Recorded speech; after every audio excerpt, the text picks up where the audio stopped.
Welcome back to the Crochet Crowd, as well as my friends over at yarnspirations.com. Today we're going to the next level for doing your mandalas. So last mandala, what we were doing is that we were just going in a complete circle like so. We learned how to do an invisible join so that you could have no seams on the project.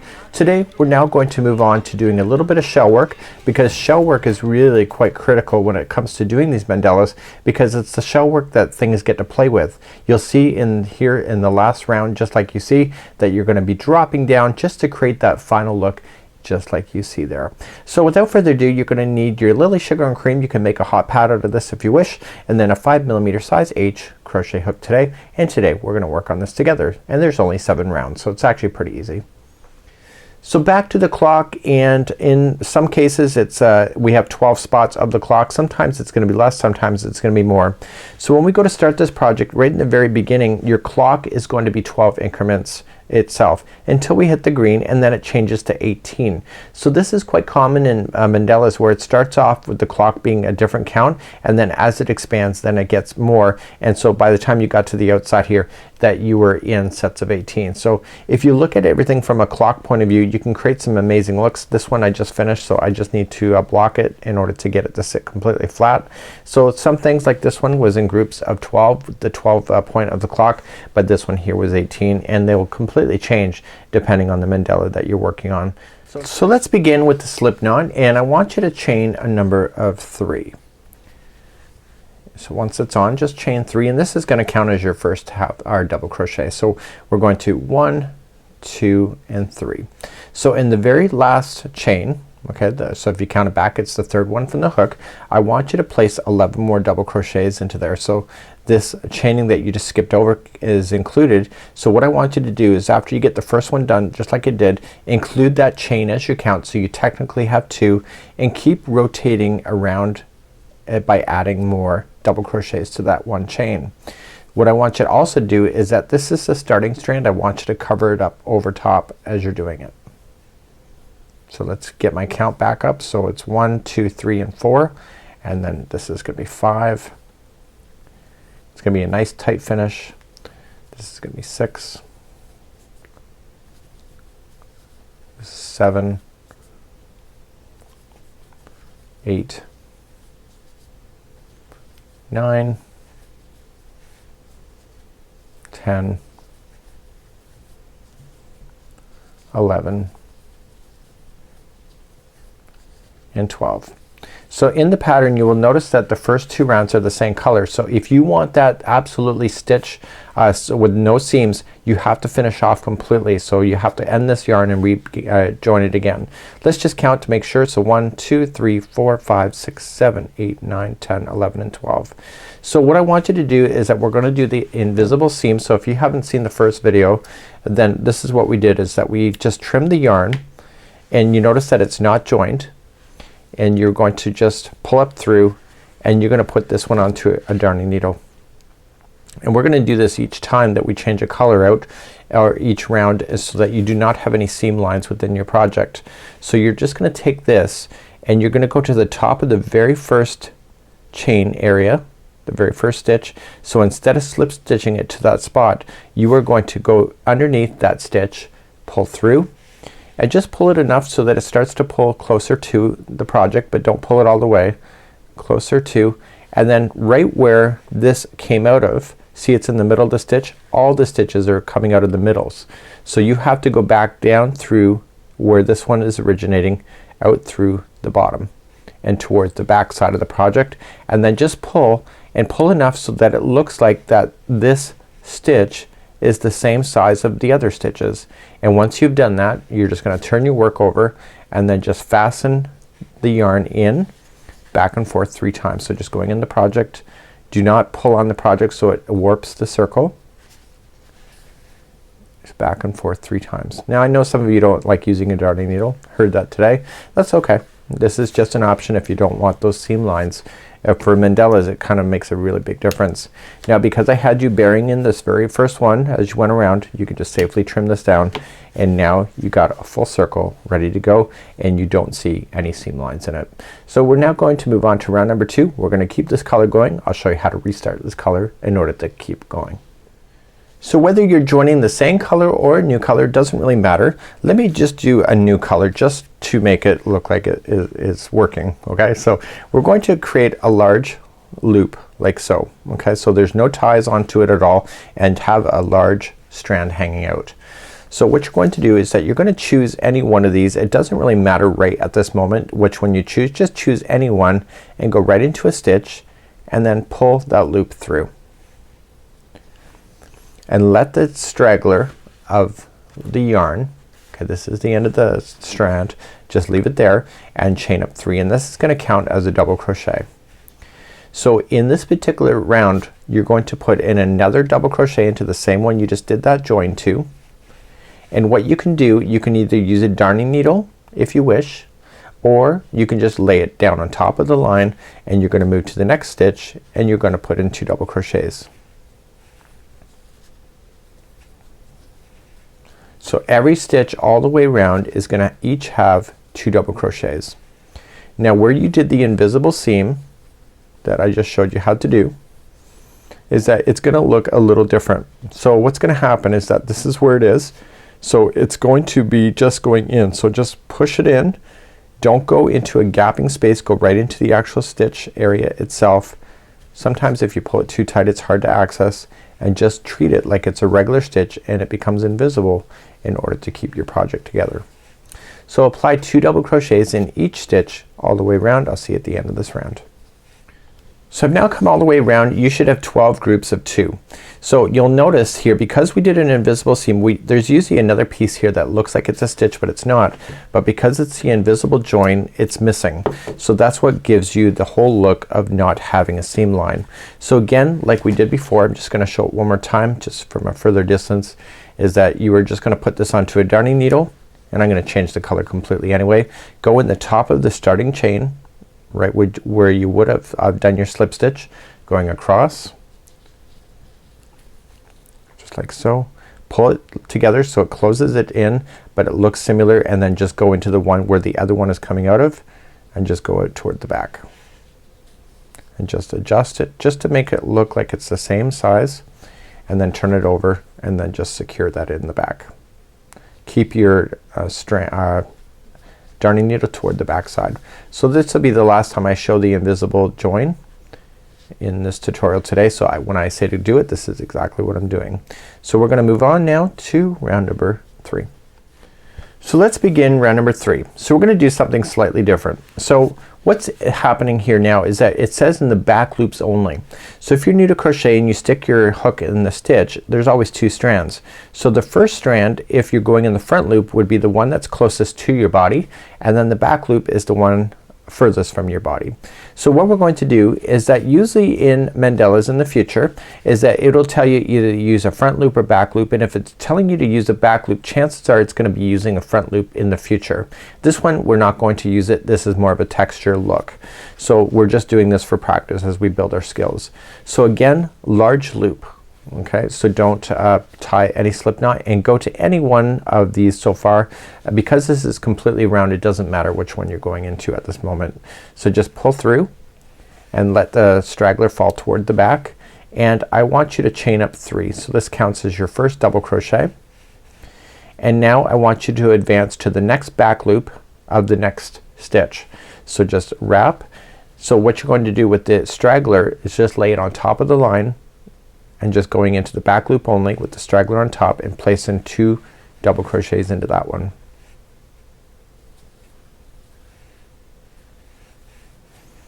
So the repeat pattern all the way around for this round is that there's gonna be 1 double crochet in the next one, and then in the next one after that it's going to be 2, and you're only playing in the back loops as you go. So I want you to do that all the way around for round number 3, and I'll see you at the end of this round.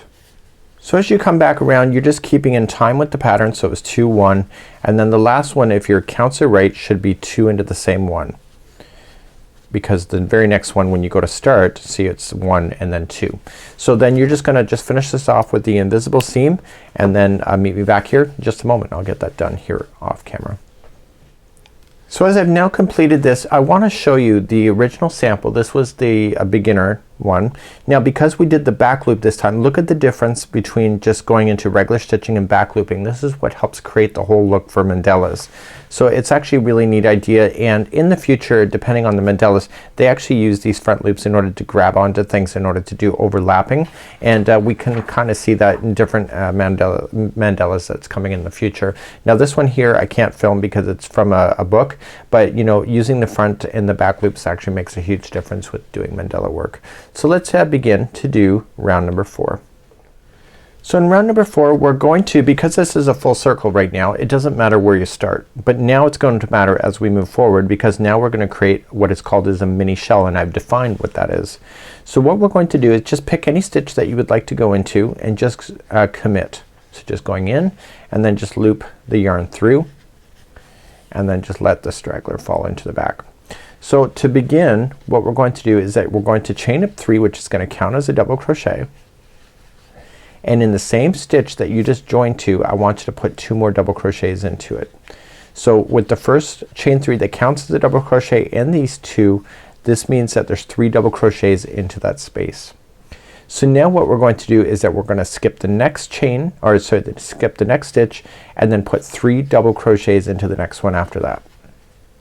So 1, 2, and 3, and then you skip the next stitch and do the same after that. The second one away is that 3 double crochets into that one. So these are starting now the mini shells that will appear. So in patterns, usually when they do that, they define what the shell is, which I did, and you're just gonna continue to move around just doing 3 double crochets every other stitch all the way around. I'll see you at the end of this round, and then we'll join with an invisible join once again. So just coming up all the way around, so there's 18 groups of now 3 double crochets. So this transition, the set in the middle, from being 12 as your clock to now being 18. This happens all the time in mandalas where it's just changing it, and the shells has just defined that it's now in increments of 18. No big deal. It's just something that's kind of interesting to watch as it develops. So join this together with an invisible seam, and let's begin the next one. So in the pattern we've now gone from the small shell, and now in the next one we're gonna go in round number 5. So it's 1, 2, 3, 4. So we're now gonna do 5, and we are going to then make a big shell. So this is going to be the small, and then we're gonna get bigger, and it's been defined in the pattern as well. So what I'm gonna do is just gonna add more yarn, and we have to be careful where we join it now, because it's now gonna matter, because the pie shapes of the increments are now starting to make sense. So it says join in the middle of a group of 3 double crochets. So it's the middle stitch of the group of 3, and just apply your yarn. So pull it through and let the straggler fall out towards the back, and you are going to put in chain 3, and then in the same one of the join you're going to put in 3 double crochets. So this has 1 more double crochet than the small shells. So this is what I refer to as the big shell. Pretty technical, right? So once you get your shell done, is that there's gonna be a 4. So the chaining of 3 counted as 1, and then 2, 3, 4. So now you're gonna jump to the next middle of the group of 3. You're not gonna drag your yarn strand over, because then it will be noticeable, so just let it fall, and you're gonna go to the middle one of the next 3 and apply 4 double crochets into that one. So by adding that extra double crochet in there, it's allowing it to grow equally so that this thing stays laying down flat. Okay, so then jump to the next group of 3, right in the middle one, put in 4 double crochets, and I want you to do that all the way around. So please do that, and I'll see you at the end of this round. So I've now come all the way back around, and I have my 18 shells in here, and I don't really need to say that, because the fact is that I added a shell on top of the existing shells that are here, and there was 18 already. So what I want to do is finish this off and use my invisible seam join, and then I'm going to see you back here in just a moment, and we're going to carry on. So now just come all the way back around. I did my invisible seam, and now I'm ready to go. So you're going to notice that there's 4 double crochets that are working in one shell. Well, the thing about mandalas is that it works better if there's an odd number, but there's an odd number missing unless you intend on going in between a space just like you see here, which is very possible in a mandala. But what we're going to do just for learning technique is that we are going to join to the second one in, and we are going to put in, so we're gonna chain 3, put 2 more double crochets in, and the next one is only gonna have 2 double crochets, and then we're gonna skip over and move to the second one in, 3 double crochets, and the next one has 2. So the 3 double crochets, if you remember, equals the small shell that we did down here. So what this is gonna do is that it's gonna transition this from being 4 double crochets to actually being 5, but also keeping it in line so it'll stay flat. So let's begin to do that round next. This is round number 6. I want to bring your attention to the pattern. So right where the purple is where we're gonna play. So the last round is gonna have these extended single crochets coming down over top, so it's gonna block the color that we're about to do. So in my case I want to do it so that red is being blocked so that it will look like red splotches all the way around. So you want to choose your colors carefully in order that makes sense. So that's kind of a neat idea, and that's something that you can consider too. So let's begin. Just create that loop like I told you and go into the second one of a group of 4. Doesn't matter which one it is, or doesn't matter which of the shells, as long as it's the second one in, and just pull the loop through and let the straggler fall out the back, and then begin chaining a 3, which counts as your first double crochet, and into the same one that you did the join I want you to place in 2 more double crochets. So 1 and 2. And then go into the very next stitch and place in 2 double crochets. So now we've just made the shell that was in below. Sorry, I grabbed the straggler at the same time, so I'm just putting in 2. So what I'm doing now is converting this shell that was previously only 4 double crochets, but it's now gonna appear to be 5. So you're gonna say that's pretty cool. Well, hopefully so. So now you're gonna move to the next shell, go to the second one in and place in 3 double crochets. It's a mini shell. So 1, 2 and 3, and then in the very next stitch place in 2, and then that makes 5 double crochets that are sitting on top of the shell for this one, just like you see. So I want you to continue that same idea going all the way around, and then join with an invisible seam, and then we'll do our last round together. So once you're all the way back around, just join it with an invisible seam, and then we're gonna do our last round together to create the scallop look for the outside. So just finish this off. Meet me back here in just a moment. So coming back to the pattern, you're going to notice that the final round has like scallop look, but right now we're completely round. So what we're going to do is that we're going to achieve that not through doing shells, but through changing the heights of our stitches. What we're also gonna do is that right in the middle we're gonna do a long single crochet, so it's like an extended way down here to come back down to cover over top, and it's gonna break up this red. So really mandala is about having patience, because sometimes the rows ahead of you end up covering up over top of what you've already done, which creates a really quite an amazing look. So without further ado, let's continue along, and we're going to make this and finish this off together. So I'm going to use blue because blue is here, and it's gonna look really good if the red is framed inside the blue. Again, that's a personal choice. So just pull up a loop. So what you're going to do is that there's now 5 double crochets in each one of these shells. So we're gonna place a stitch in everything, plus we're then going to come down through the middle to join it to something down here. But let's not jump ahead of ourselves at this moment. So we're gonna come into the first one of the group of 3, and you're going to insert your hook in and grab the loop and pull through. Let the straggler fall towards the back.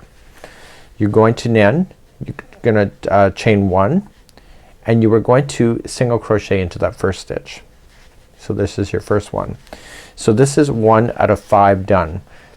So the first single crochet is in, and we're now going to move along. So each one of these stitches in the shell has something. So the next one is gonna be a half double crochet. So this stitch is taller than the single. The next one, the middle one, is always gonna have 2 double crochets in there. So that's gonna give you the fanned out look of the scallop. So put 2 double crochets there. And I'm burying this straggler in behind as I go. And now the next one is gonna be a half double crochet. And then the final one of that one is going to be single crochet. So we'll review again. So what you're gonna do is that you're going to do a long single crochet, and you were gonna go right into the space between this row down here. So what you're going to do is that you're just gonna insert right into the space. So come down and then grab the yarn from behind and pull up a long strand like so, and then finish it off as a single crochet. So you got 2 loops on the hook, finish it off. You have to get used to doing that because it's gonna take a little bit of practice. So if you're too loose with it, then it's gonna be really loose, but if you're too tight with it, it's gonna buckle your project. So let's try it again. So just coming down into the space, pull through and pull up a loop to what you think makes sense, and then pull through the final 2. So that's a long single crochet. So now we're gonna move back to the next shell. So it's gonna be single crochet, it's gonna be half double crochet, it's gonna be 2 double crochets, and now we're gonna get smaller again. So we're gonna do a half and then single, and then we're gonna do the long single crochet again. So coming down into the space, pull up a loop, try to make it look like the same as what you just did, and pull through the final 2. So let's just review that again. So the first one is gonna be a single, the next one is a half, the next 2 are double, okay, the next one is a half, and then single, and then pull up, do a long single crochet.